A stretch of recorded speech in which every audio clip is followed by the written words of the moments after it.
दोस्तों, आज हम छठी कक्षा की पहली इकाई की 9वीं कविता सोई मेरी छोना रे।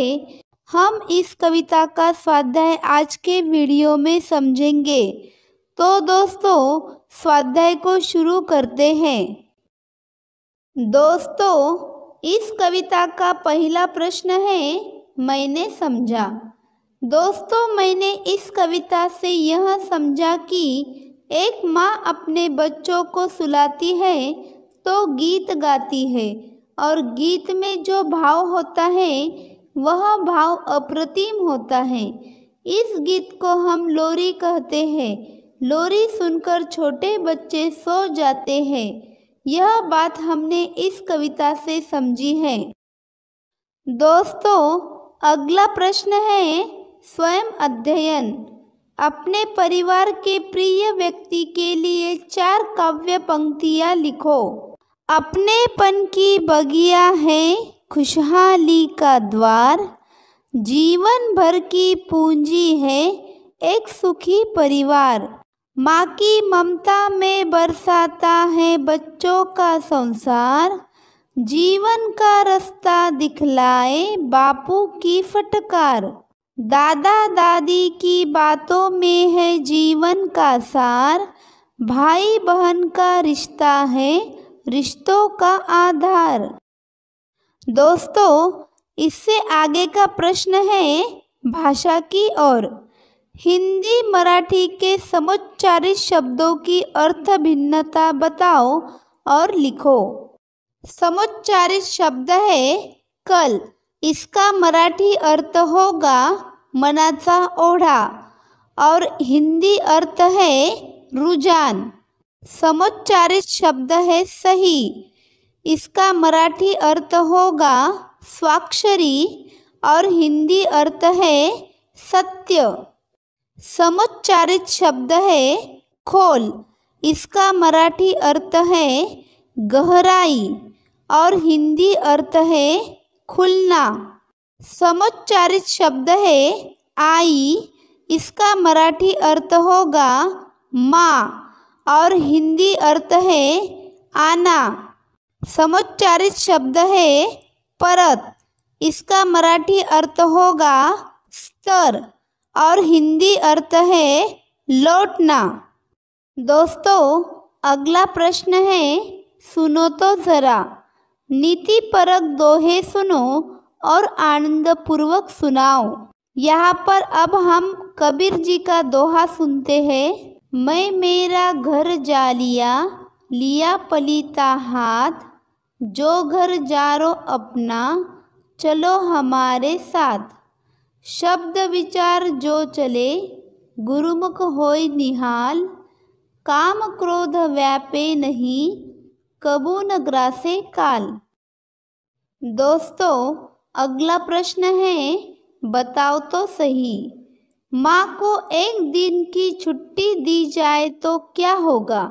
माँ को एक दिन की छुट्टी दी जाए तो उस दिन घर में खाना नहीं बनेगा। सोकर उठने पर चाय और नाश्ता तैयार नहीं मिलेगा।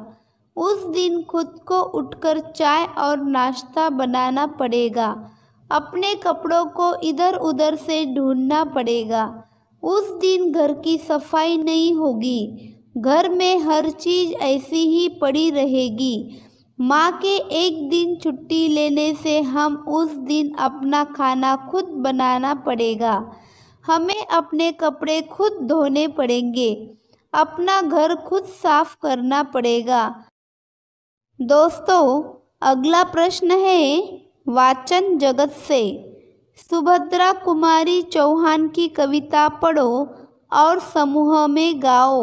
सुखी सी अधखिली कली है, परिमल नहीं पराग नहीं, किंतु कुटिल भौरों के चुंबन, काहे इन पर दाग नहीं।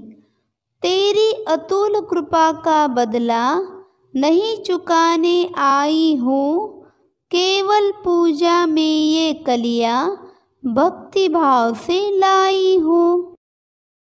दोस्तों, अगला प्रश्न है मेरी कलम से। नियत विषय पर भाषण तैयार करो। मनुष्य की नियत बदलती रहती है। मनुष्य को अपनी सोच सदैव सकारात्मक रखनी चाहिए। अच्छी नियत अर्थात अच्छी सोच ही जीवन में सफलता दिला सकती है। कभी कभी व्यक्ति अपने फायदे के लिए दूसरों को नुकसान पहुंचाता है, जो गलत नियत है। मनुष्य को ऐसा नहीं करना चाहिए।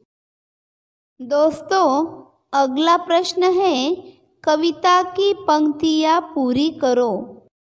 चांद सितारे जाग रहे, नाच रही है चांदनियाँ, फूल खिले हैं चांदी के, फूली मेरी आंगनियाँ।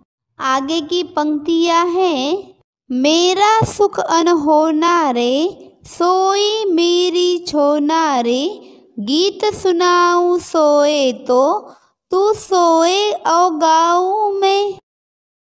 दोस्तों, अगला प्रश्न है, सदैव ध्यान में रखो, जीवन में माँ का स्थान असाधारण है। बच्चे का जब जन्म होता है तब सबसे पहले वह अपनी माँ को देखता है। माँ की गोद ही उसकी सारी दुनिया होती है। इसलिए बच्चे अपनी माँ के बहुत करीब होते हैं। माँ अपने बच्चों को चलना, उठना, बोलना सब माँ ही सिखाती है। सब दुख दर्द सहकर भी अपनी संतान की भलाई में लगी रहती है। संतान की खुशी के लिए वह अपना सब कुछ त्याग देती है। इसलिए जीवन में माँ का स्थान असाधारण होता है। दोस्तों, अगला प्रश्न है, विचार मंथन। जननी जन्मभूमिश्च स्वर्गादपि गरीयसी। हमारी जननी जन्मभूमि स्वर्ग से भी महान है। मनुष्य को जन्म देने वाली उसकी माँ और जिस भूमि में व्यक्ति का जन्म हुआ है उसका सदा मान रखना चाहिए। उसके समक्ष स्वर्ग के सारे सुख भी ना के बराबर होते हैं।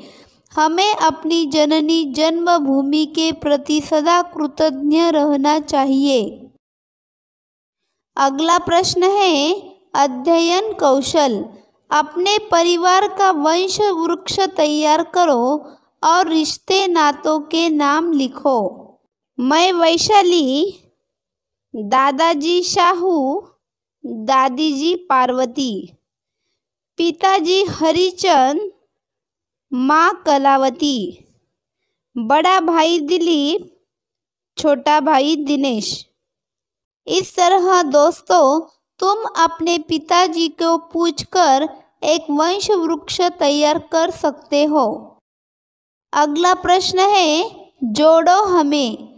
पेड़ के पत्तों पर दिए गए वर्णों से संयुक्ताक्षर युक्त शब्द बनाओ। आधे होकर, पाई हटाकर, हल लगाकर, र के प्रकार।